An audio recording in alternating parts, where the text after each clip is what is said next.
Hi everyone, Oscar here, and today we're going to be taking a look at one of Sony's latest lens releases, the Sony 16mm f1.8G ultra wide lens.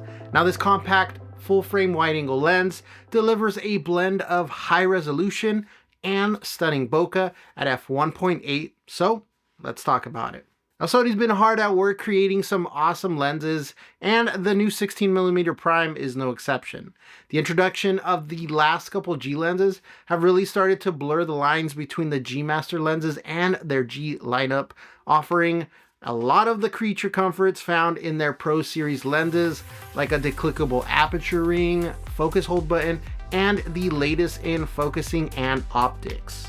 Now this has got to be awesome for Sony shooters looking for other options in primes and even with zoom lenses. When we take a look at the build of the lens, starting with the inside, Sony has included two XD linear motors that are precise yet quiet and offer the speed needed to work with some of Sony's most advanced cameras like the A9 III and the A1 II, making it a great lens for fast-paced shooting. Focus breathing compensation has also become a key feature in this lens, and when paired with an alpha camera, it gets even better with in-body active mode turned on.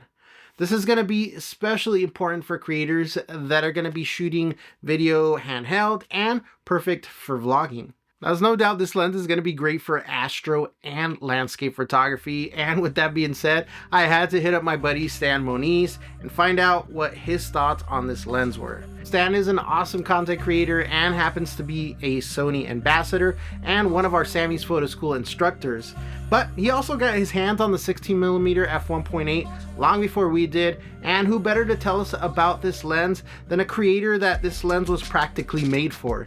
We ended up testing the lens in two different locations, the first one being Borrego Springs, and that was a lot of fun because I got to play around with my truck.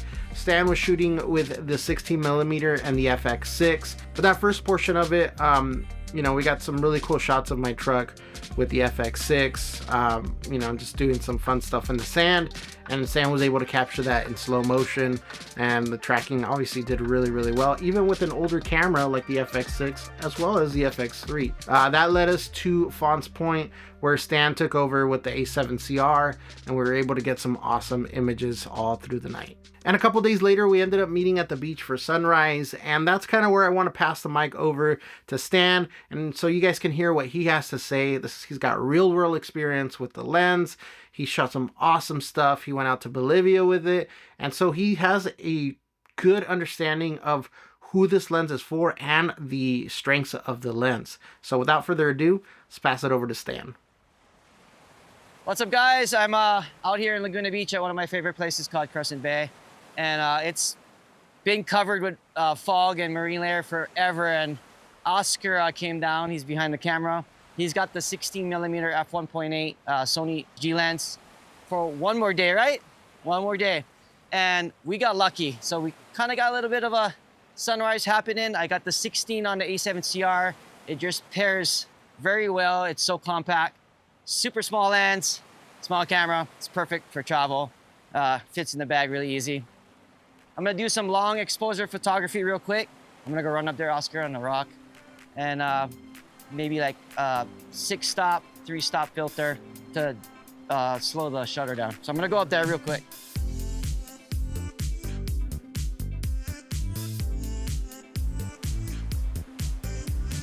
We got some very cool clouds. I am pretty stoked on this morning. I have tested this lens pretty hardcore in Bolivia. I was out there for a week with my workshop at the Solar de Uni, and everything was shot wide open at f1.8. There's a few things I love about this lens. Other than how small it is, sun stars are amazing. We have photos of that. And all around, it's such a great lens. I mean, I guess one of the things people gripe about is the distortion, but when you pull it into Lightroom, you can fix that with profiles. It is definitely one of my favorite lenses, and I don't think this is gonna leave my bag. Being a 1.8, you can collect a lot of light. Another really cool thing about this lens is the focus breathing. It's basically non-existent. It's not perfect, but it's so minimal. And the only time you really see focus breathing is if you're at probably minimum focus, and then you would focus rack to something way in the back. So last week, Oscar and I went out to Borrego and had some fun with his Toyota truck. He got it dirty in the desert out there. And we shot the truck, had fun on the FX6 with the 16. We also went to Fons Point. But another really cool thing about this lens, which can keep up to, I believe 120 frames per second photos. So if you have the A9, the A9 III is my main camera. This is my second camera. And I shoot a lot of ocean photography and action stuff. And it keeps up with that camera. So the lens just has all the nuts and bolts of the G Master. It's pretty crazy what they're doing with the G lenses now. You know, the lines are pretty blurred between the G lenses and the G Masters these days. But what was really cool is I shot Oscar and his Toyota kicking dirt up and stuff with the FX6, and the focus was so snappy even on the FX6, which it doesn't have the AI autofocus like this camera or the A9, but even with that camera, it was so snappy and so responsive. And that's another really good reason why it's a very hybrid lens for photo and for video. So that is one of the reasons why this is now my favorite wide angle lens. So I guess to wrap things up, the A7CR and the 16mm is just a perfect combo.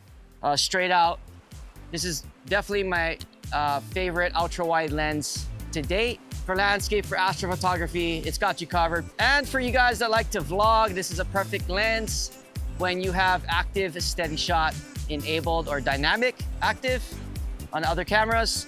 It's just a really good lens. And then if you have the A7CR, A1 Mark II, A9 Mark III, you can put it into crop mode, which will give you a 24mm, which is another nice focal length for vlogging. So to conclude, if you're looking for an amazing ultra wide lens, the 16 is the one for you.